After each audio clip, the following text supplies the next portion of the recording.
그가 요셉의 이름을 사부낫 바네아라 하고 또 온 제사장 보디베라의 딸 아스낫을 그에게 주어 아내로 삼게 하니라. 요셉이 나가 애굽 온 땅을 순찰하니라. 아멘.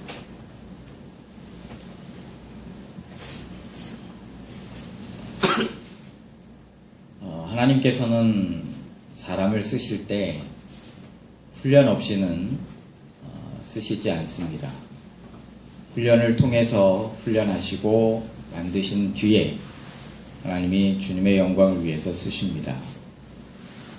요즘 목사님이 아직 다 보질 못했는데 제자 오카놈이라는 영화를 다운받아서 보고 있는데 지난번에 3분의 1 정도 보고 아직 못 봤어요. 근데 거기에서 감명 깊었던 한 부분이 있었는데요.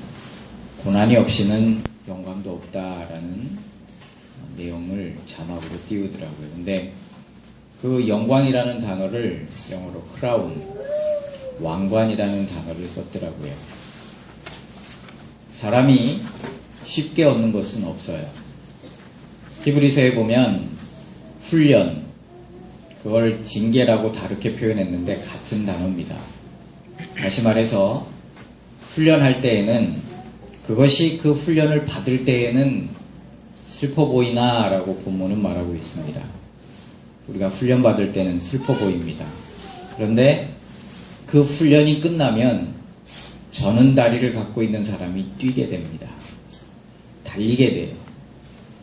하나님이 훈련하시는 이유는 뭐냐면 하나님의 영광을 위해서 쓰시기 위해, 주님의 영광을 위해 쓰시기 위해 훈련하시는 겁니다. 근데 우리는 어떤 사람은 훈련이 짧고 어떤 사람은 훈련이 길고 어떤 사람은 훈련이 혹독하고 어떤 사람은 훈련이 쉽게 끝나는 것 같아요. 그런데 주님은 주님이 사랑하시는 사람일수록, 주님이 귀히 쓰는 사람일수록 혹독한 훈련을 허락하세요. 요셉이란 인물은 어려움을 몰랐습니다. 그 이유가 뭐냐면 아버지 야곱이 아내가 넷이 있는데 그 넷 중에 가장 먼저 만났던 여인이고 가장 사랑하는 여인이었어요.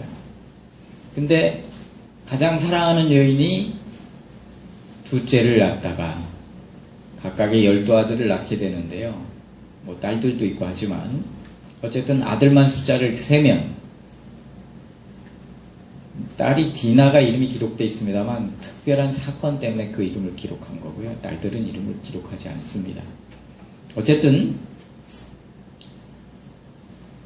요셉이 사랑하는 아내에게서는 두 아들을 얻게 됩니다.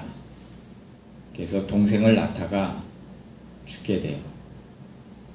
다시 말해서 요셉은 기억에 있을지 없을지 잘 모릅니다만 요셉은 어미젖을 먹었고 그리고 먹고 자랐어요. 그러나 자기 동생은 어미젖 구경도 못했어요.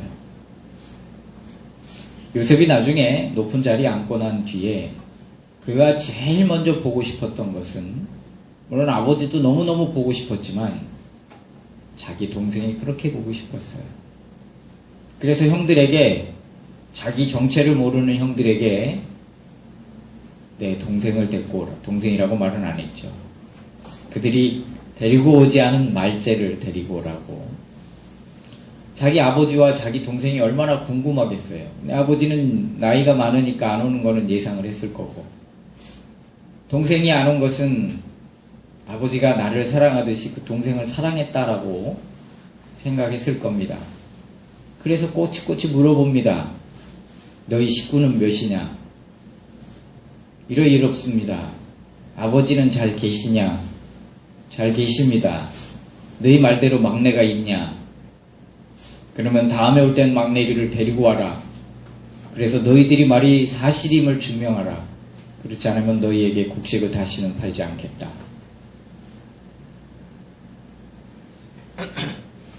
요셉의 일생은 어려움을 모르는 일생이었어요. 왜냐하면 아비가 그 사랑하는 아내를 그리워하듯이 그 아내 대신 요셉을 그리워하고 요셉을 아끼고 요셉을 사랑했어요.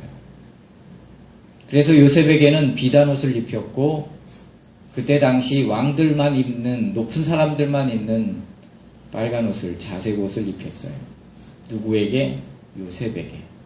요셉은 일도 안 시켰어요. 그것은 요셉에게 아무런 어려움이 없다는 뜻이고 아버지가 야곱이 그의 모든 방패막이었다라는 뜻입니다. 문제는 하나님도 요셉을 사랑하셨어요. 그래서 요셉으로 하여금 가장 낮은 곳에다 갖다가 놓으십니다. 여러분, 인생에 있어서 실패를 모르고 승승장구하는 사람들, 좋은 현상이지요. 그러나 인생이라는 게 승승장구만 있는 게 아니에요.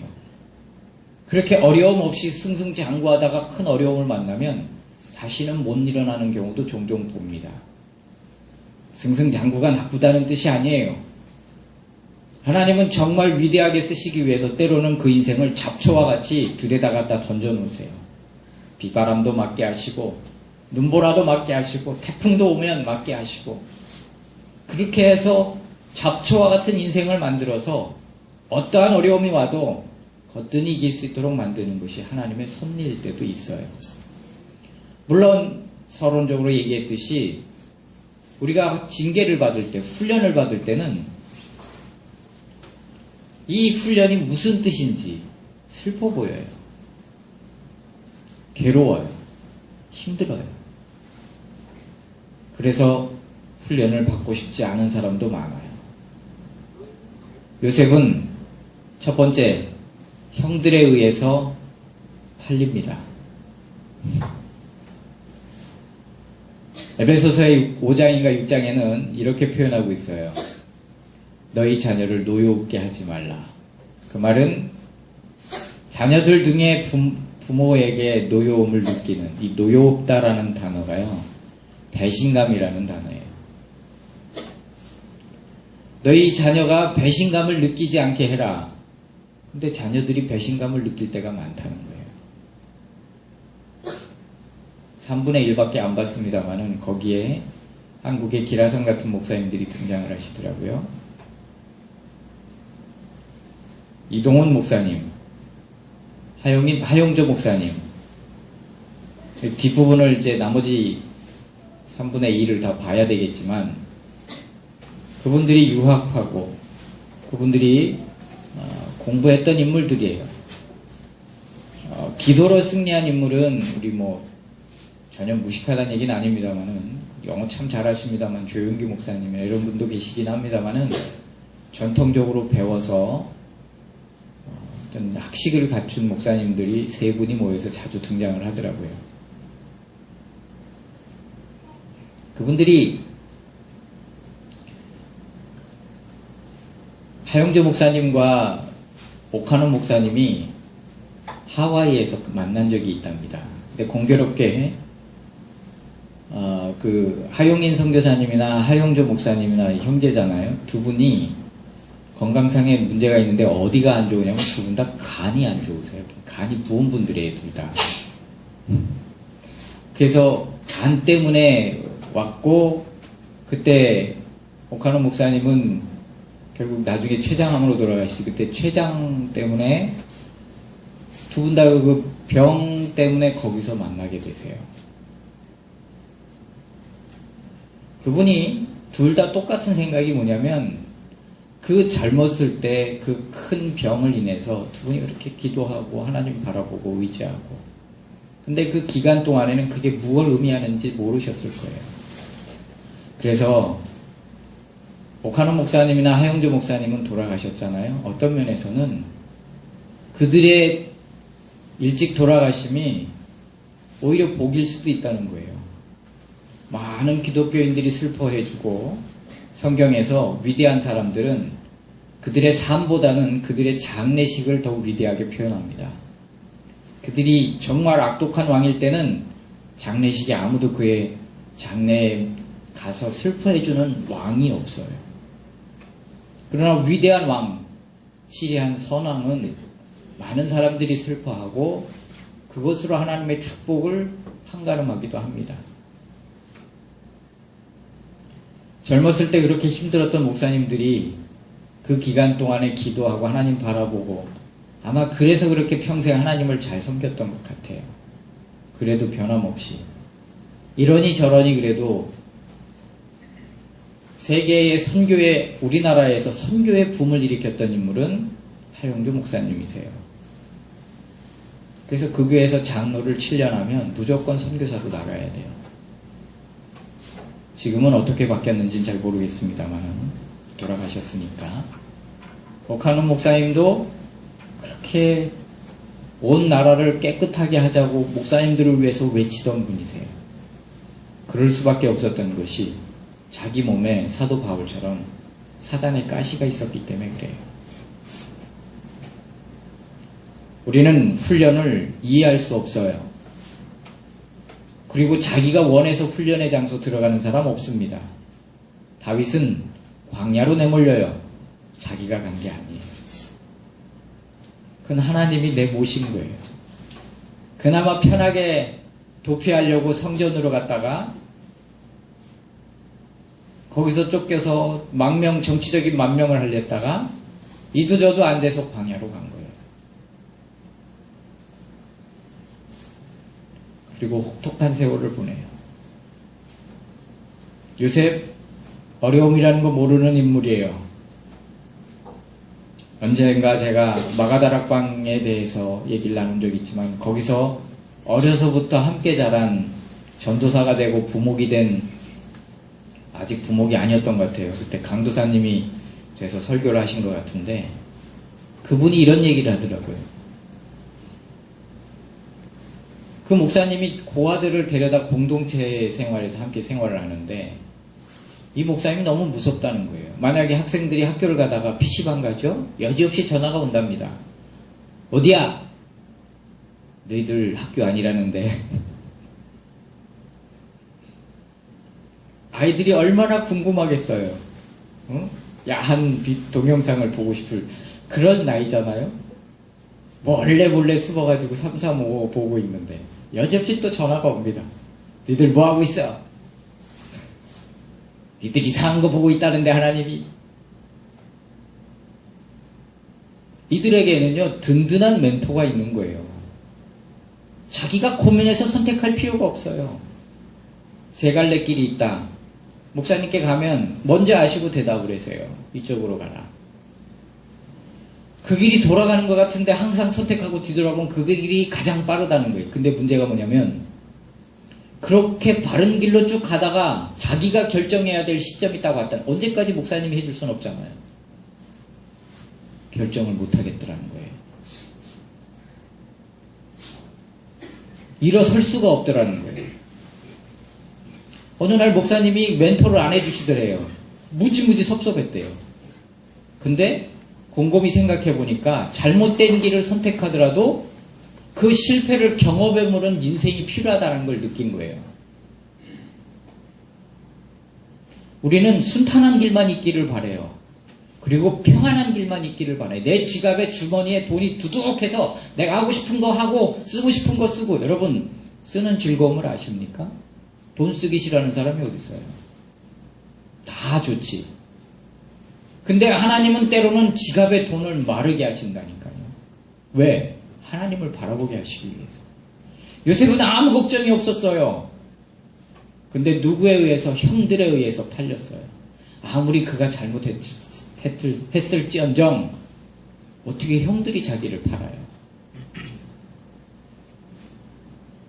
이동원 목사님은 젊었을 때 설교한 테이프를 들어보면 지금은 디지털 시대입니다만 그때 말씀을 들으려면요 기독교 방송 아니면 테이프가 유일한 매체였어요. 그분이 젊었을 때 설교한 것 보면 참 리얼하게 아버지에 대한 분노가 막 부글부글 끓어요. 아버지가 어찌 저럴 수 있는가? 아버지라면 아빠가 이거를 진짜 그분의 말씀을 들어보지 않으면 진짜 들으면 그 괴로움과 갈등하고 부딪히고 막 이런 게 막 생생히 느껴져요.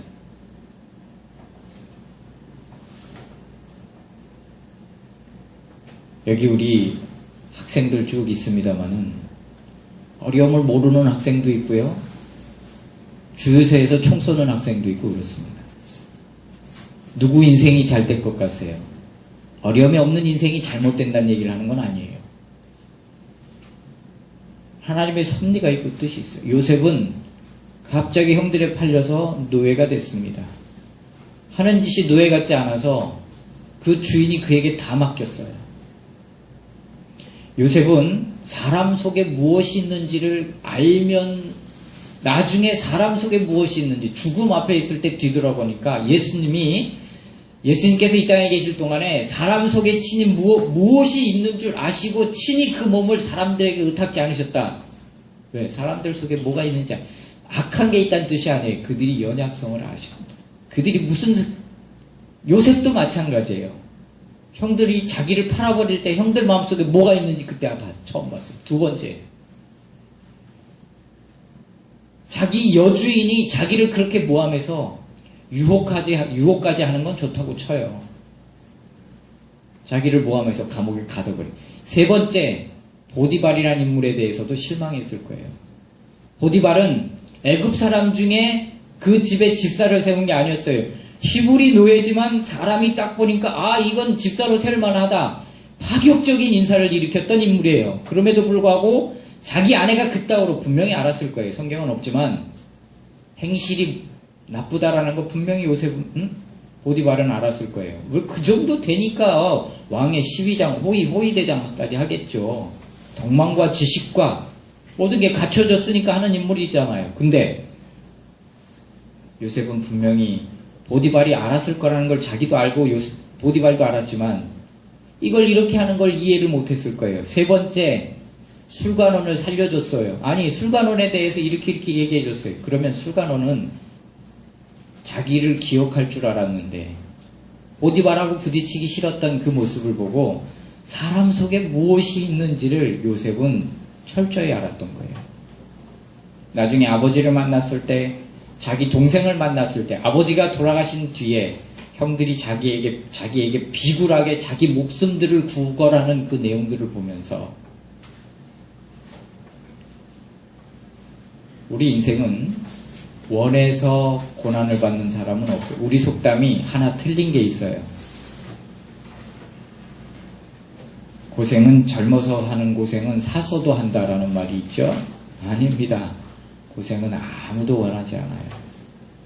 사서 하기 쉽지 않아요. 여러분, 고생을 사서 한다고요? 그 사람 고생이 뭔지 몰라서 하는 말이에요. 고생이 얼마나 힘든 건데, 나 치가 떨려. 근데 주님은 거기다 갖다 놓으시고, 여러분, 요셉 그러면 뭐가 문제인 줄 아십니까? 아니, 형들이 팔아버려서 노예가 됐고, 여주인이 누명 써서 감옥 갔고, 남자 주인이 그걸 알면서도 묵인해서 감옥 들어갔는데, 성경은 그때마다 뭐라고 표현했냐면, 하나님이 저와 함께 계심으로 범사가 형통한 자가 되니라.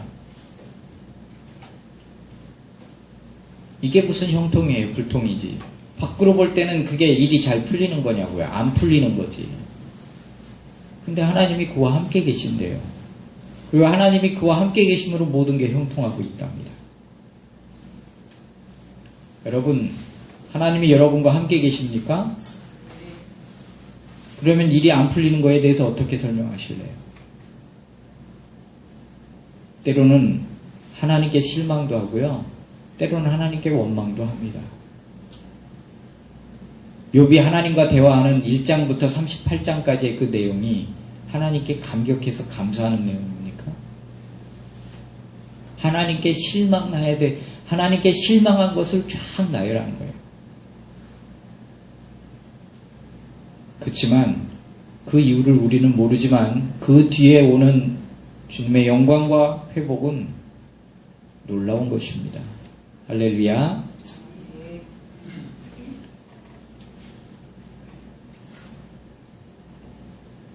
욥기서 1장에 보면 우리가 이해할 수 없는 몇 가지가 등장합니다. 첫 번째는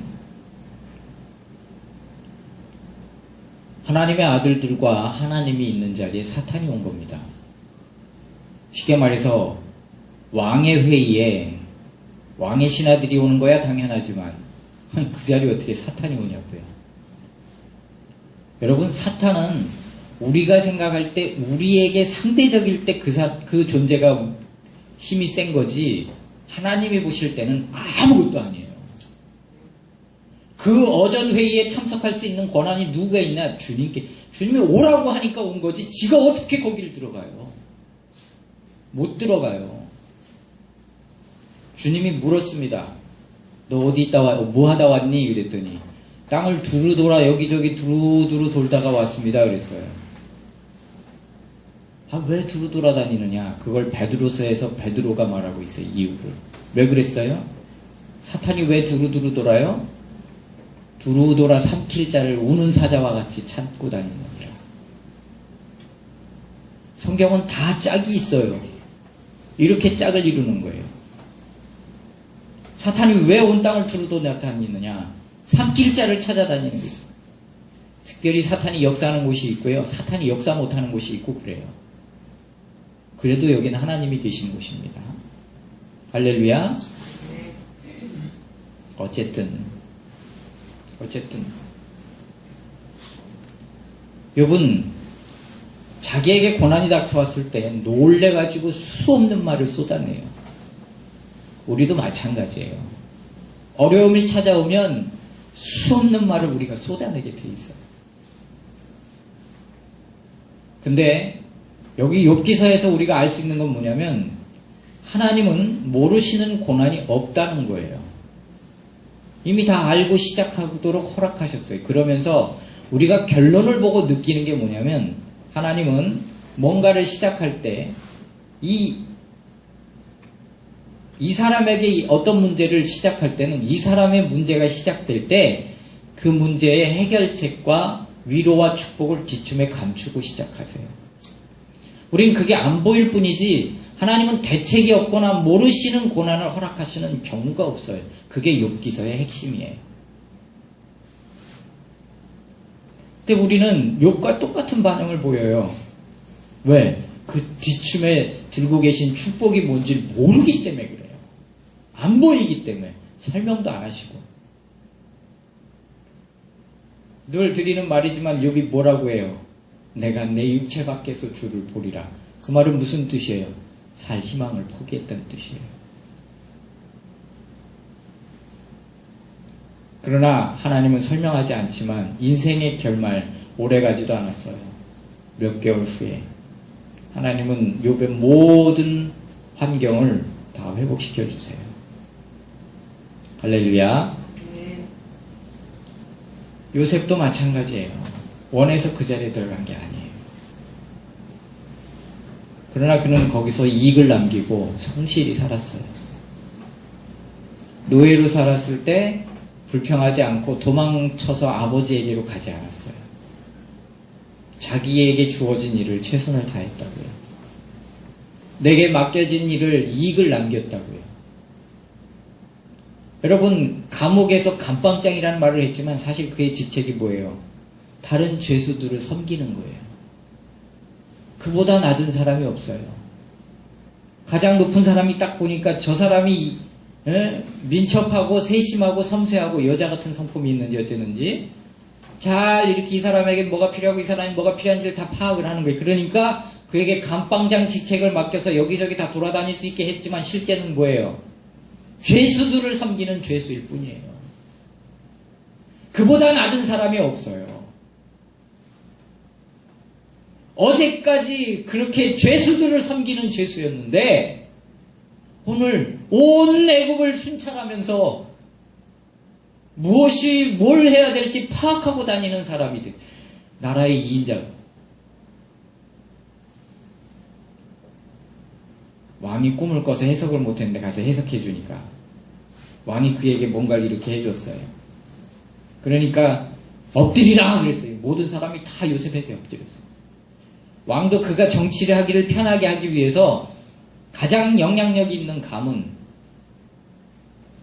애굽의 여기 보니까 이름도 헷갈리는 이름 진짜 어려운 이 보디베란가 뭔가라는 제사장의 그 당시 제사장 중에 우두머리 제사장의 딸과 결혼을 시켜버렸어요. 늘 말하죠.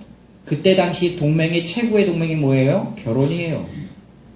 내가 이 사람하고 결혼했는데 저 사람을 침공할 수 있어요? 없어요. 그때 당시에 최고의 동맹은 결혼. 그래서 아브라함의 아내를 자꾸 달라고 했던 이유가 아브라함 딱 보니까 이 사람하고 동맹 맺으면 좋을 것 같다 이 말이에요. 느낌에.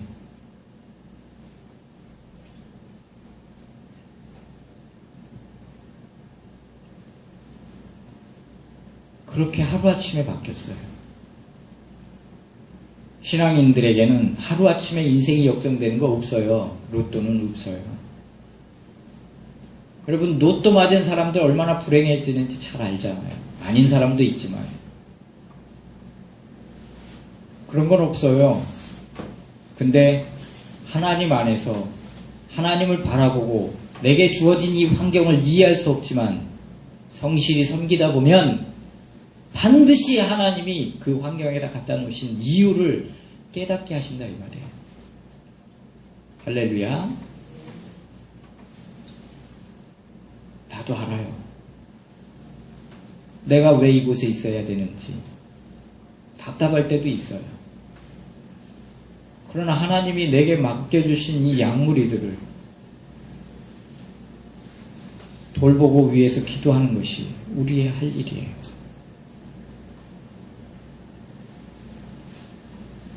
왜 하나님이 여기에다 두셨는지. 하나님이 사랑하는 사람은 가장 낮은 자리에 갔다가 이렇게 표현하면 좀 그렇지만 처박아 놓으세요. 모세를 보십시오. 그는 왕자였어요. 그러나 처가살이하는 자기 거 하나 없는, 나 같으면 그걸 너무 좋아했을 거예요. 저 재산이 다 내 거거든요. 이제. 근데 모세는 그렇게 생각 안 했어요. 저 재산이 다 남의 거예요. 하나님이 그에게 물으셨어요.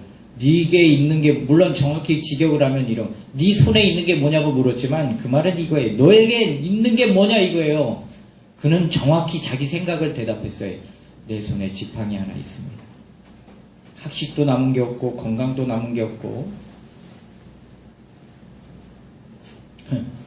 어제 집사님이 안 보이길래 어디가 침 맞으러 갔대. 주사 맞으러 갔대요. 갔다 오시니까 어디 아프세요? 안 아픈 데가 없어요.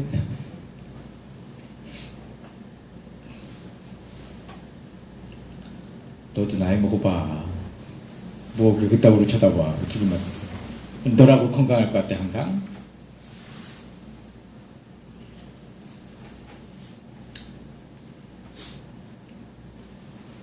하나님이 물어보니까 묻자마자 사람이 툭 치면 툭 튀어나오는 게 그게 그 사람이거든요.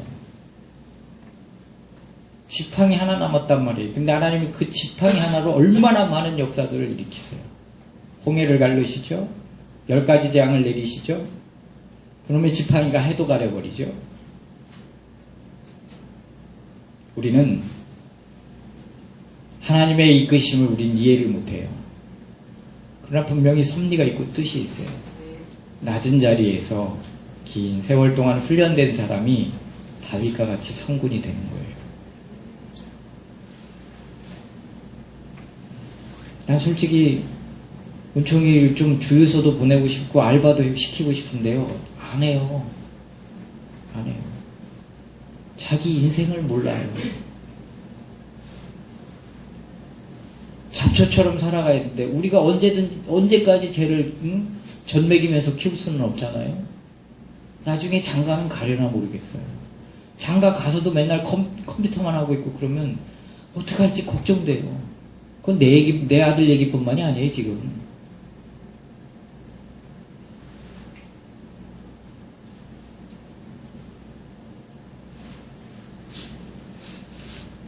아마 이렇게까지 얘기하면 아마 이제 나머지 방학 동안에 아마 어디 가서 알바 좀 하겠죠. 규철아 소개 좀 해. 응? 같이 끌고 다니면서 좀 고생도 뭔지 좀 알게 해줘. 제발 부탁이야. 덤으로 명준이도 데리고 가. 명준이 지금 좋다고 끼끌대고 웃고 있는데, 응? 쌤통이 다니면서 웃고 있는데 같이 데리고 가. 알았지?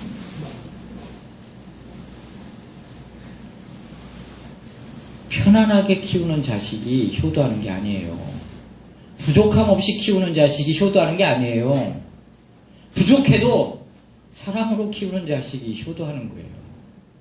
나 어제 도서관에서 성경 쭉 보다가 엉뚱한 데서 필이 꽂혀가지고 혼자 막 울고 이랬는데, 난 그게 필이 올 나이도 아니에요. 근데 우리 사모님 그 얘기를 듣더니 무섭다고 그래요. 또 그럴 수도 있겠다. 근데 난 그런, 뭐였냐면, 야곱이 험악한 인생을 살잖아요. 근데 야곱에 대해서 이 본문을 제가 오늘 좀 보면, 42장 38절을 보면, 자, 우리 한번 성경을 보도록 하겠습니다.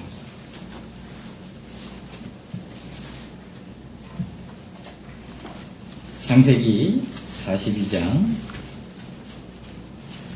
38절을 보면 마지막 절이에요. 야곱이 이르되 내 아들은 너희와 함께 내려가지 못하리니 그의 형은 죽고 그만 남았음이라. 만일 너희가 가는 길에서 재난이 그에게 미치면 너희가 내 흰머리를 슬퍼하며 수올로 내려가게 함이 되리라. 뭔 말이에요? 요셉의 동생을 같이 보내지 않겠다는 거예요. 무슨 일이 생길까봐. 그래서 처음 곡식 살아갈 때도 안 보낸 거예요. 이게 야곱이 순종할 수 없는, 사람마다 각각의 순종할 수 없는 부분이 하나씩은 있어요. 그 중에 하나가 바로 이 막내 아들이에요. 근데 어떻게 바뀝니까? 43장 11절을 보면 그의 아버지 이스라엘이 그에게 이르되 그러할진대 이렇게 하라. 너희는 이 땅의 아름다운 소산을 그릇에 담아가지고 내려가서 그 사람에게 예물로 드릴지니 곧 유향과 조금과 꿀조금과 향품과 모략과 향나무 열매와 감복나무이니라.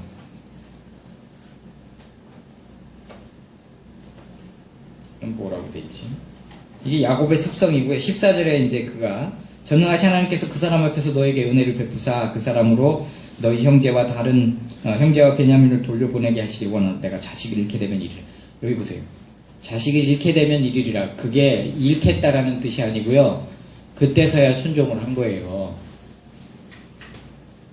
그는 가장 두려워하고 가장 사랑했던 게 바로 막내 아들이었단 말이에요. 성경은 하나님보다 사랑하는 것은 다 우상이라고 그랬어요. 어떤 사람은 자식이 우상이고요. 어떤 사람은 돈이 우상이고요. 어떤 사람은 재물이 우상이고요. 어떤 사람은 명예가 우선이고요. 목사님들 중에 그런 사람 많아요. 명예가 전부이고 자식이 전부이고. 하나님이 전부가 아니에요. 물론 자식을 사랑해야죠. 근데 여기 자식을 잃어버리겠다라는 뜻이 아니에요. 하나님께 계속 순종을 못하다가 하나님은 계속 분명히 말씀하셨을 거예요. 그리고 하나님을 이길 사람은 없어요. 그래서 결단을 한 거예요. 하나님도 보내라고 하니까 그 보내라는 이유를 몰랐지요. 근데 보냈단 말이에요. 보내고 2차 저차해서 요셉이 마차를 보내잖아요. 그 마차를 보내고 기운이 소생했어요. 요셉이 죽은 줄 알았거든요. 근데 살아있단 말이에요. 막내 아들이 그 형, 친형을 만나서 지금 재회하고 있고 마차만 왔지만 그때 성경 말씀에 이런 말씀이 나와요. 하나님이 이제 야곱에게 이렇게 말, 함께 가라. 두려워하지 말고. 요셉이 너의 눈을 감길 것이다. 근데 난 어제 환청을 들은 줄 알았어요. 깜짝 놀랐어요. 하나님이 이 본문을 쫙 보는데 효성아 은총이하고 은서가 네 눈을 감길 것이다. 근데 어제 깜짝 놀랐어요. 진짜로. 진짜로 환청을 들은 줄 알고 이게 뭐지? 근데 그게 전 아직 죽으려면 40년 이상 30년 이상 있어야 돼요. 근데 왜 이런 마음이 내 마음속에 이러는지 곰곰이 생각을 해봤어요. 그게 뭐냐면 나는 굉장히 힘들게 살았거든요. 어렸을 때를. 그래서 노년도 어떻게 외롭게 보낼지 두려운 거예요. 인생 요즘 삶도 그렇고 어떤 사람 등급 내려갔더니 자식한테 재산을 물려주면 안 되는 시대래요. 100년을 살기 때문에 30년 동안 어떻게 살 거냐 이거예요. 70에 물려줬는데 그런 얘기도 듣고 근데 그 얘기를 딱 듣는 순간 하나님의 마음에 내 인생이 외로울 거다라는 것을 접어주셨어요.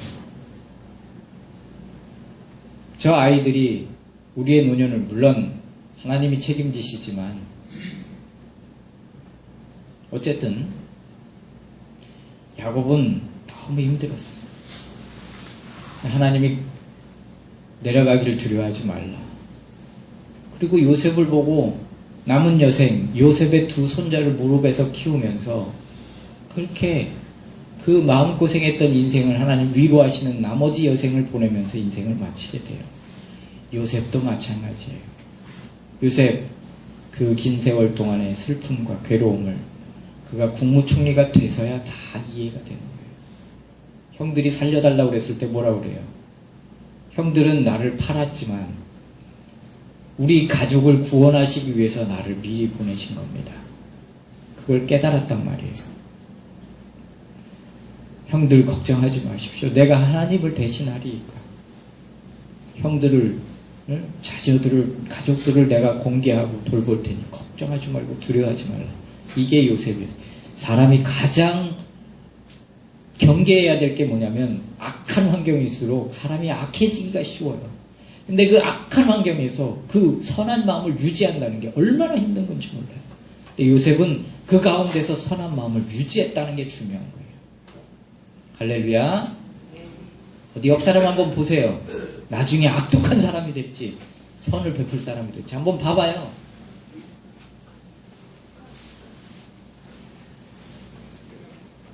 자, 그러면 다시 한번 보세요. 절 보세요. 이번엔 뭘 보냐면 지금 환경이 지랄 같은지 아닌지 한번 봐봐요.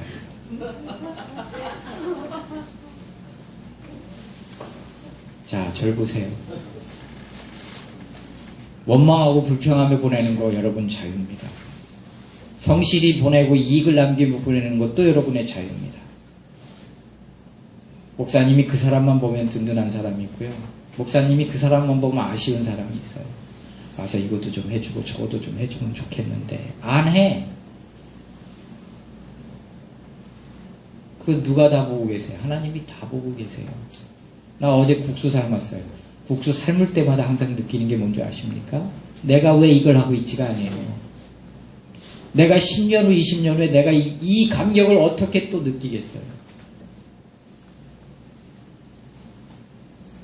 한수리가 옆에서 설거지 잠깐 내려왔다가 설거지가 있으니까 설거지 도와주다가 계속 설거지했어. 못 나갔어. 그냥 들였다가 못 나가면 계속 설거지가 들어오니까.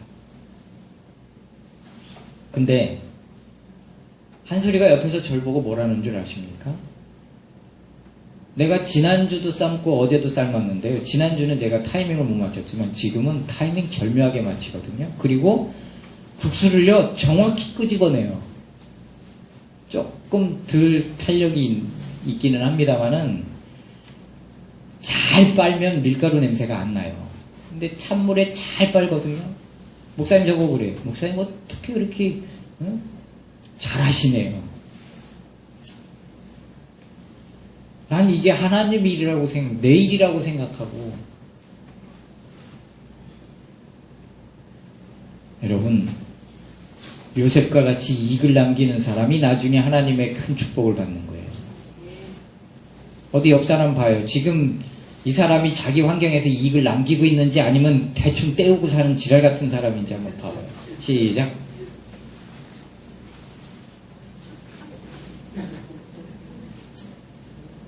어딜 가도 성실하고 이익을 남겨야 돼요. 기독교인들은. 직장을 가든 교회를 가든 가정을 가든 학교를 가든 어딜 가도 사고 치는 거. 네? 마이크가 이게 참 그만 끝내라네요.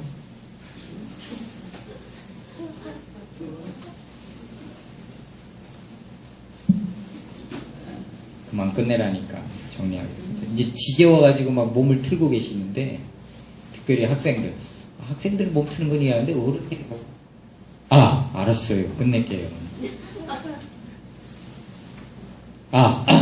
서론에도 잠깐 얘기했지만 자기 동생은 어미 젖 한 번 못 물렸어요. 요셉이 동생을 보자마자 울어요. 절 보세요. 저를 보세요. 요셉이 동생을 보자마자 울어요. 도망가서. 그리고 나왔어요. 아버지가 요셉이 자기 동생을 곁에 두고 싶어서 자기 동생의 자루에다가 자기 은잔을 아주 화려한 잔인가 보죠. 그리고 누명을 써서 데리고 와서 자기 노예라고 하고 곁에 두려고 그랬는데 르우벤이 말을 꺼내요. 장자가. 이 아이가 안 돌아가면 아버지는 슬퍼하다 그 자리에서 죽을지도 모릅니다. 그러니까 요셉도 효자였거든요. 거기서 울음이 빵 터졌어요. 그리고 제일 먼저 뭐와 화해를 하는 줄 아십니까? 바로 자기 동생하고 화해를 해요. 자기 동생하고 먼저 풀어요. 자기 동생과 먼저 감격해요. 얼마나 자기 동생이 보고 싶었겠어요. 그것은 어미를 보고 싶은 마음하고 똑같은 거예요. 하나님이 이렇게 저렇게 해서 자기 동생을 놓으셨네? 그 얼마나 큰 위로를 받았겠어요. 우리 인생 지금은 이해 못해요. 그러나 그 감격이 와요. 두 번째 뭘 만나요? 아버지를 만나요. 아버지와 화해하고 화해가 아니죠. 감격하고 어금 맞추고 울고 그 다음에 형들이 사과해요. 나중에는 형들이 잘못했다고 살려달라고 싹싹 빌어요.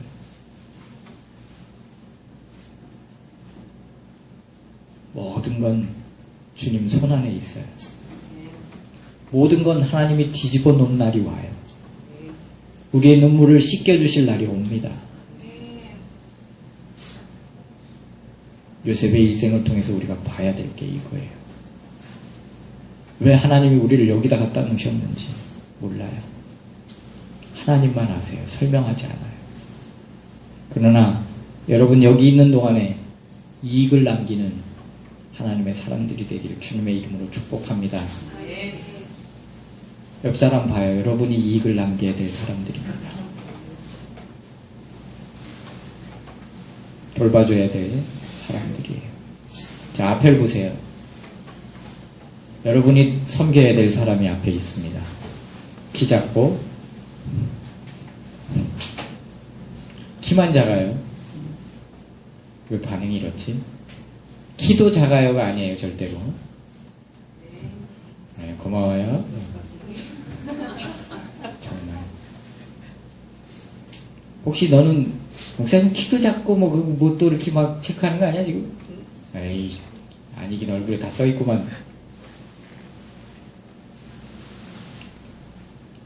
여러분 목사님 잘 섬기시길 바랍니다.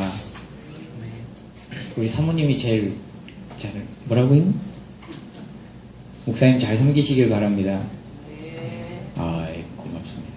대답 안 한 사람 손 들고 서 계세요. 좋은 날이 오고 위로의 날이, 회복의 날이 올 줄로 믿습니다. 할렐루야.